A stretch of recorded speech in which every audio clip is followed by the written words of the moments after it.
واقعات پڑھیے اور عبرت لیجئے۔ اس کتاب کے اندر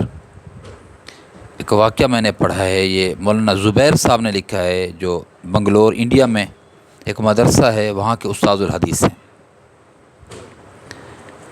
یہ لکھتے ہیں کہ افلاطون جو تھا یہ فلسفی تھا، بہت بڑا حکیم بھی تھا اور اپنے آپ کو بہت کچھ بھی سمجھتا تھا، اور یہ حضرت موسیٰ علیہ السلام کے زمانے کا ہے، وہ حضرت لکھتے ہیں۔ اور اس کی ترتیب یہ تھی کہ یہ لوگوں سے میل جول نہیں رکھتا تھا، جنگل میں ایک جگہ جھونپڑی بنائی ہوئی تھی، وہاں یہ رہتا تھا۔ اگر کسی نے اس سے ملنا ہوتا، کوئی مشورہ کرنا ہوتا، کوئی بات پوچھنی ہوتی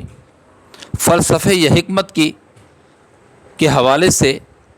اس سے کوئی گفتگو کرنی ہوتی، پہلے اس سے اجازت طلب کرتے تھے۔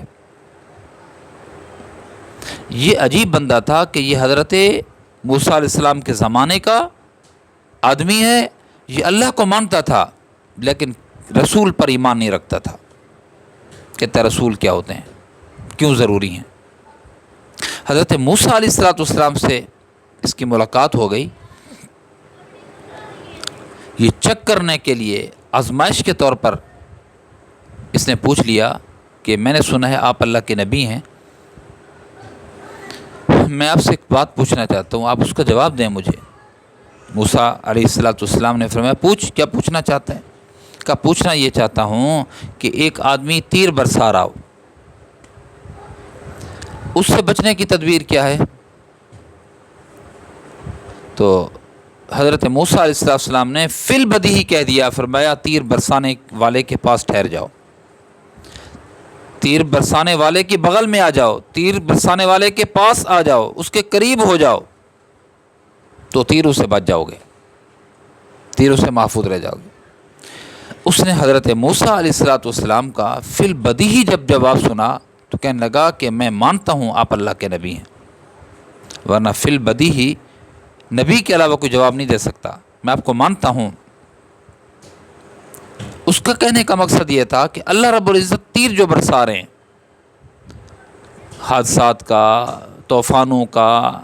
آسمانی طوفان، زمینی طوفان، آج کی اصطلاح میں مہنگائی کا طوفان، بیماریوں کی یلغار، اس کا طوفان، اس کے تیر یہ لگ رہے۔ اب اس سے بچنے کی تدبیر، اللہ کے قریب آ جائے بندہ۔ میں کہنا بھی یہی چاہتا ہوں اور میری بات کا جو آپ کو سنانا چاہتا ہوں وہ مقصد بھی یہی ہے کہ حضرت موسیٰ علیہ السلام نے کیا فرمایا؟ تیر جو برسا رہا ہے نا اس کے قریب ہو جاؤ، تب تیروں سے بچ سکتے ہو۔ بھائیو، جو حالات آ رہے ہیں، اگرچہ ہمارے اعمال ہیں، جو حالات وہاں سے آ رہے ہیں یہ ہماری اعمال کا نتیجہ ہے، بما کسبت ایدی الناس، وہی ہے۔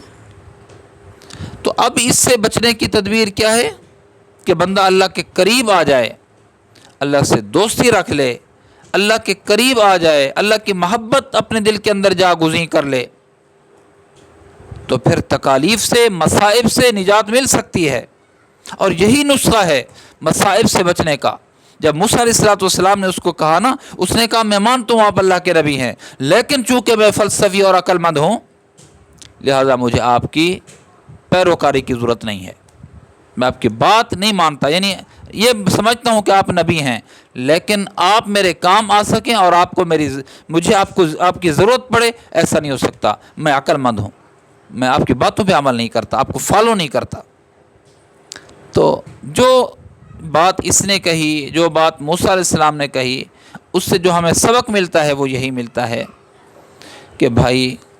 جو مشکلات ہیں انسان پہ پڑ رہی ہیں، آ رہی ہیں،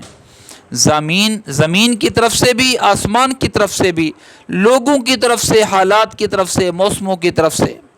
اپنوں اور بیگانوں کی طرف سے، جو مسائل کا شکار لوگ ہیں،